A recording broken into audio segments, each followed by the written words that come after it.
Hi students, welcome to Sunday School Online. I'm your teacher for this session, Robin Miller, and I come to you by way of the Greater Bethlehem Temple Apostolic Church located in Cincinnati, Ohio on Hamilton Avenue, where our pastor is Bishop James Chapman, and we proudly proclaim that there is a God in Bethlehem and Jesus is his name. Thank you for being a part of class today, parents. Thank you for bringing the students today. And hopefully you're enjoying the music by Ty Tribbett. This is African Medley, where he did it live for praise. So let's go ahead and jump into our lesson for today. We're going to be talking about the testimony of John, or John tells people about Jesus. This is found in John chapter 1, verses 15 through 28. And our golden text, or our focus verse, is going to be John chapter 1, verse 18. Now, we've shifted into a different quarter. So this is the first lesson of the quarter. This is winter quarter.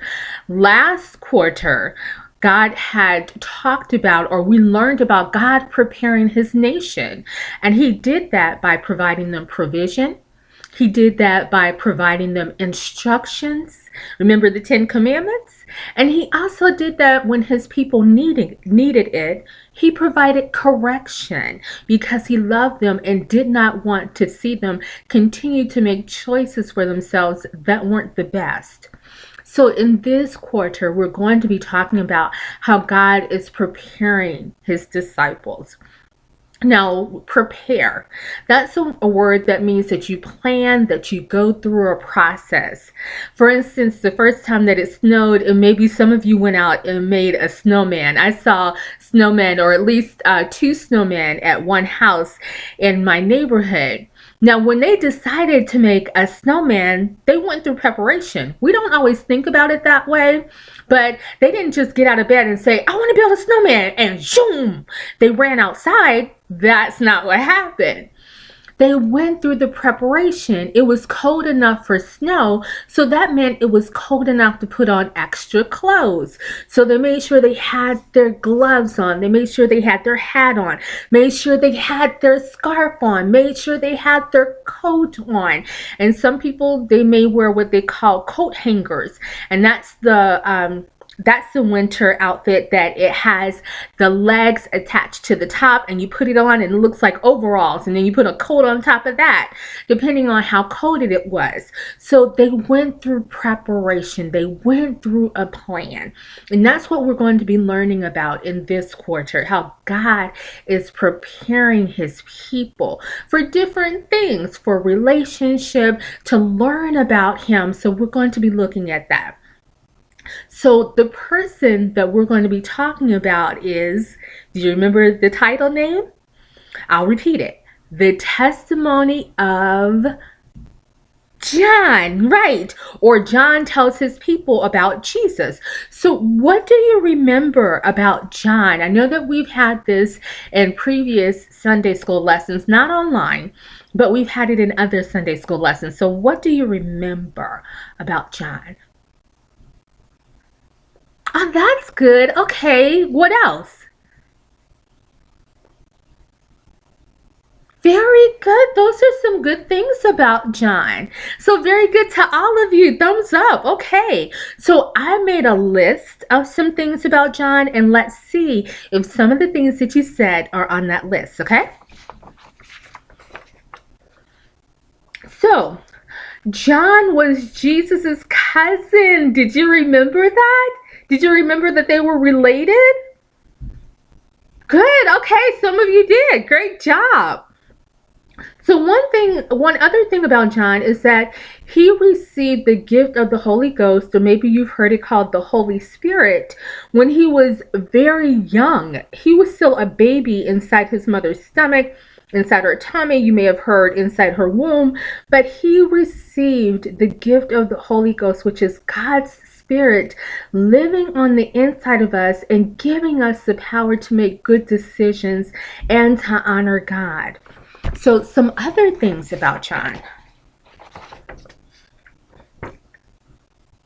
John preached about the coming of God, of Jesus. John was also called John the Baptist. Okay, you remember hearing that? Because he baptized people. And this is a big one. You may have heard this when people were preaching. He was also called a forerunner, and that is a person who announces what is coming or what is behind them.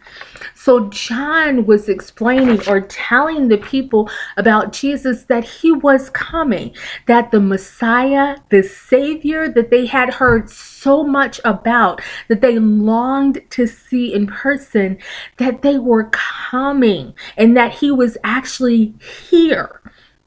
So John didn't just get people's attention with his words and telling them about Jesus. He also got their attention by the way that he lived, his lifestyle. John was considered peculiar. He spoke differently. He lived differently than the people around him. You may not have heard me use the word peculiar before, so I printed it out. Here we go. Peculiar.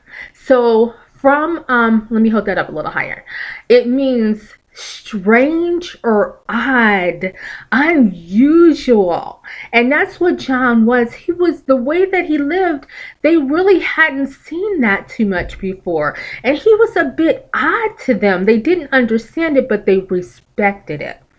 Some similar words that explain peculiar are, we already use it, unusual, strange.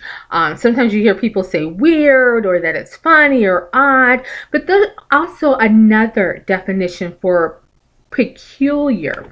And this is the one that I really want to focus on for today in regards to John. And that is particular, special. And some of the similar or synonym words for John was that he was different. He stood out from the crowd.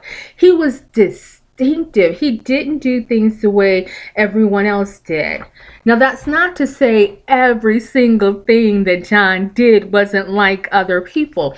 It meant that overall, the way that he lived, it was different. And people took notice of that. And he was respected for it. So it wasn't just his words in telling about Jesus, but it was the life that he lived that honored God as well, that captured people's attention. Even though he was peculiar, they understood that John meant what he said. He believed in what he said, by how he demonstrated it. Has anyone ever told you something and it was hard for you to believe because of their reputation or the way they behaved? They said they weren't going to do something and they actually did, like maybe told you a secret, or they said that they would do something and they didn't, like show up on time to play with you, or maybe do something that they promised that they wouldn't do. And it wasn't something that just happened once in a while. Sometimes things happen and we can't help ourselves.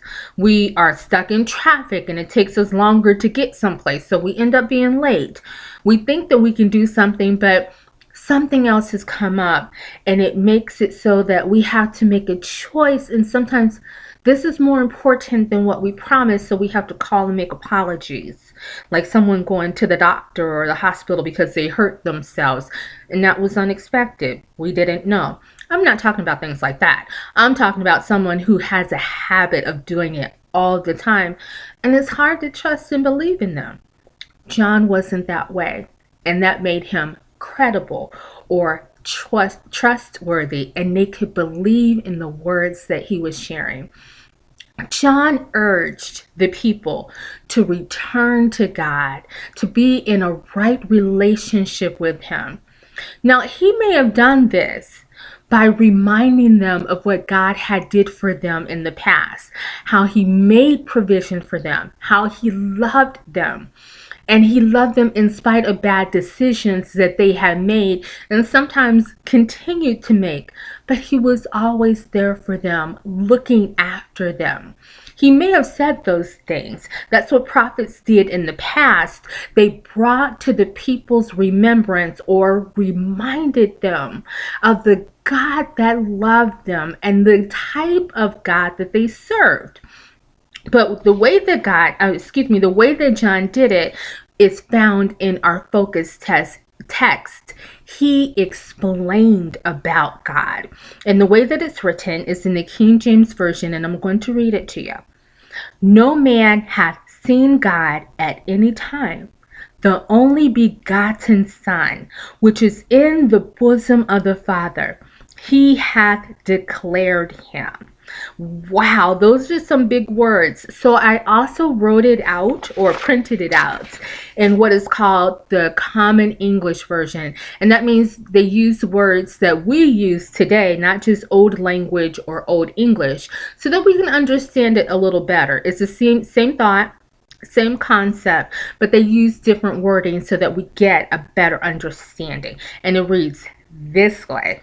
It says, no one has ever seen God. The only Son, who is truly God and is closest to the Father, has shown us what God is like. And here it is, printed out.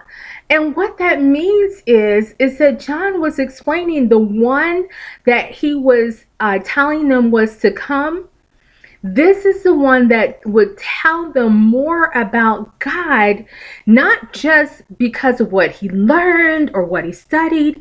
He would tell them about God from his own experiences, and because he, in fact, was the one that he would be talking about. He is God. Quick quiz. Who is God? Oh, I have to put on my timer for you? Okay. Dude. Oh, okay. You got me. That's right. Jesus is God. Jesus is Lord. So sometimes you hear us use different terms from the Bible. Jesus the Christ, Jesus Christ. But all of them, all of those terms, all of those names, Jesus is God. And that's who John was telling the people about, saying that he's coming and he's actually here. And what he tells you is going to be from his own experience, because he's the one that he is talking about. Now, I have a question for you. You ready? You sure you ready? Okay, come closer. Now, answer me honestly. Can anybody tell or talk about you better than you can?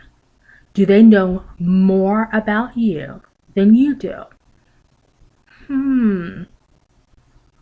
Are you sure about that? Not even your mom and dad, who understood you before you even understood that you were a person? What about your grandma and your grandpa, who have watched you all your life? What about your big brother and your big sister? So are you sure that nobody else can talk about you better than you can? I tried to trick you. You're right. Nobody can talk about you better than you. Now, they may understand some things about you from watching you, from observing you. They may even be able to share some things about you, like your favorite color, or your favorite sports game, or the one thing that gets you excited, your favorite food. So what is your favorite food? Oh, okay.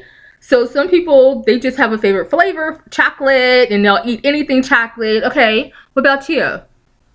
Pizza. I like pizza. I can't eat it so much anymore. So what else? Oh, I love pizza. Ice cream. Fruit. Okay, what kind of fruit? Watermelon, cantaloupe. That's an interesting kind of fruit. Okay, oh, strawberries, blueberries. What else? Those are all good. Those sound yummy.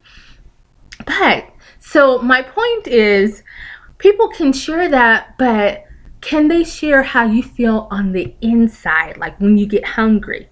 They can say, when they get hungry, they get grouchy. Or when they get sleepy, they get really excited. But can they share that one thing that's on the inside that lets you know, oh boy, I'm hungry. Oh boy, I really am sleepy. I'll tell you something about me. When I get hungry and I know that I've waited too long to eat, I actually feel sick on the inside. I know. Sometimes other people, when they get hungry, they kind of feel like something that's turning or twisting, or what they call a cramp on the inside. It's like, oh boy, I'm hungry. But when I get hungry, I feel sick, like I want to vomit, like I want to throw up. So that's how I know, oh, I've waited way too long to eat, because my body is feeling like it just wants to shut down and get sick and go sit down somewhere. But we're all different. Now, you may not feel that way. So John was telling the people about God and how the one that was coming, the one that they have been waiting for all this time, that they would be able to tell them about God, because they would have been there to see it for themselves, because they actually were the one that they were going to be talking about. So today we went through a whole lot. But I want to remind you that no matter what, we can trust and believe in God. Just like John's behavior and John's character allowed his people to know that what he was saying was trustworthy, God's behavior and his character, his past behavior lets us know that we can trust and lean and depend on him, and that what he promises he's going to do, he will do it. And what he said, as far as his love for us, we can honestly accept it because of who he is. Wow, we went through a lot today, boys and girls, and our time went by just like that. But let's go over what we learned today, okay? So today we learned that John received God's Spirit when he was very young, that he was a baby in his mother's stomach. And that lets us know that we don't have to be a particular age, and we don't have to wait till we get to a certain age, that we can have a relationship with God. John told the good news to his people that the Messiah, the Savior, was coming, the one that they have been waiting for so long.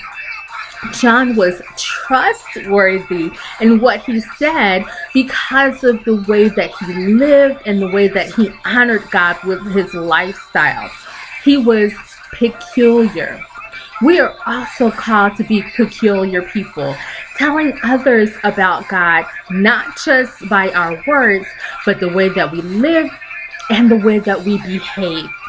We are called to honor God, to live holy.